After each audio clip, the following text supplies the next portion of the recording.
Hey everybody, Tim here with today's episode of Discovery, Season 1, Episode 6, Lethe, which I'm not even gonna lie, I had to look up how to pronounce that. So, again, just like the last episode, if I ignore specific aspects of this episode that I don't accept, it's a good episode. Like, it's actually a really good episode. So, for one, Tilly and Michael jogging around Discovery, and their shirts just say disco. I thought that was hysterical. Like, I absolutely loved it. Like, I mean, how else do you abbreviate Discovery or just actually say Discovery on it? But to just say disco, I was like, especially like growing up with the techno and stuff, I was just singing like Disco Land in my head. So, whatever. An unnecessary shout out to Enterprise where she's like, you need to jog like 6.5 seconds, blah blah blah, and then you can get stationed on a Constitution class like the Enterprise. I mean, cool. Why does it need to be said? Like, I don't know. It seemed odd and forced to me. But when you make references like that, like, they're going to seem forced. So whatever. Lorca and Tyler doing their hologram battles, I was okay with. I actually really liked that. The Klingons, I'm going to ignore because I don't like the Klingons. But the hologram is okay. So when you go back to the Enterprise and like they encounter their very first hologram and they're like, weird. I was like, okay, that makes sense.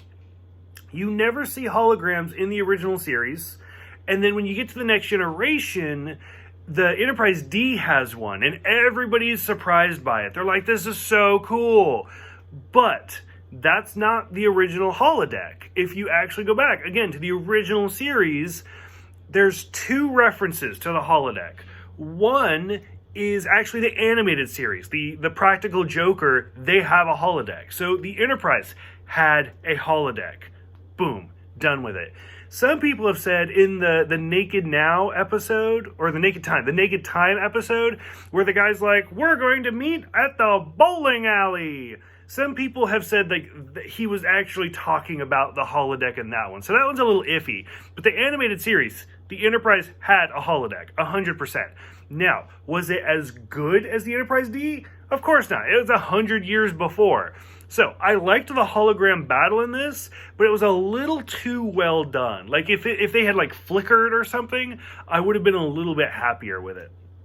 So, anyways, we see the Vulcan. Oh, and then the whole scene where Tyler lies to Lorca about how many people he killed to make Lorca feel better about himself. I was like, fuck that.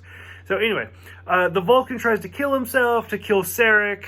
And how many extremists for the Vulcan people have we seen at this point? Like, there's the fifth movie with the Spock's half-brother, which would have been even better if they had mentioned that. Because, I mean, throughout this whole series, we talk about Spock, we talk about Amanda, we talk about Sarek, we talk about Michael. We never talk about Sybok. We never talk about Spock's actual brother. So that bugs the shit out of me. And then in Enterprise, how many extremist group are there? So no, there's just this Vulcan that wants to kill himself. And it's like, oh, okay. And that's what most of this episode is about, is Michael and Sarek, and they're having like this mental connection. And Sarek won't let them find him until he like confesses his sin. So, like, we actually see Amanda, which is great. I think she's now the third character we've seen, from the original series. Because we saw Sarek, then we saw Harry Mudd, and now we've seen Amanda. So, anyway, and basically he's like, Michael's not good enough to join the Vulcan Academy. They turned her down. Okay, so something's kind of weird right there, but whatever. So, anyways, we find out Sarek's regret. And so, well, first of all, Michael, it turns out that a Vulcan actually killed Michael, and she was dead for like 3 minutes. So she's been targeted all her life, which is kind of interesting, actually, because like all of Enterprise, or a majority of Enterprise, was all about like xenophobia and how like the Earth was scared of aliens. Well, now we know Vulcans are actually scared of Amanda and Michael and like the human people. And they're like, oh, so we finally find out Sarek's regret. And like these Vulcans are just tying into Sarek. And they're like, yeah, your human ward and your experiment that was a son. And you can only choose one of them. So he chooses Spock. And like then Spock, even we know Spock ends up turning them down and going to Starfleet.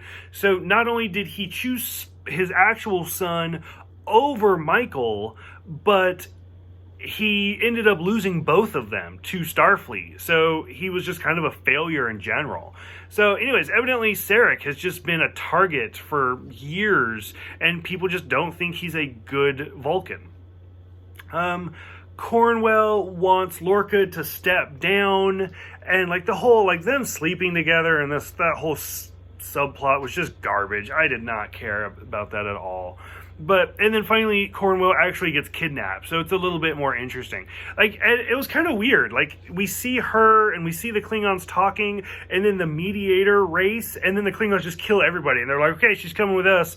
Boom, the end. And it's like, oh, like, that was weird. Like, you think, like, two hostile aliens, humans and Klingons, and the mediators are just standing in the background not doing anything. You feel like they'd be more prepared. But whatever. Mostly between Sarek and Michael, I did think it was an interesting episode.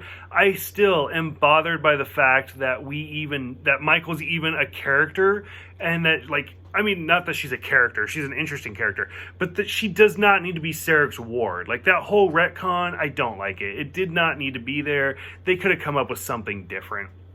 Because if anything, like we know, actually, just kind of brainstorming, just came up with this right this second. So Amanda and Sarek have Spock, and we know Sarek had Sybok with a different person, a Vulcan princess. Like, why couldn't, like, Michael be Amanda's daughter from somebody else? Like, because then I don't know, I would have been more okay with that than to be a foster sibling. Like, I would have been more okay with a step sibling than a foster sibling. I know that's kind of weird, but then you could have been like, oh, Michael grew up more with her dad and knew almost nothing about Amanda and Spock and them. So, I don't know, something like that I would have been much more okay with than to just be like, we adopted her. I don't like it.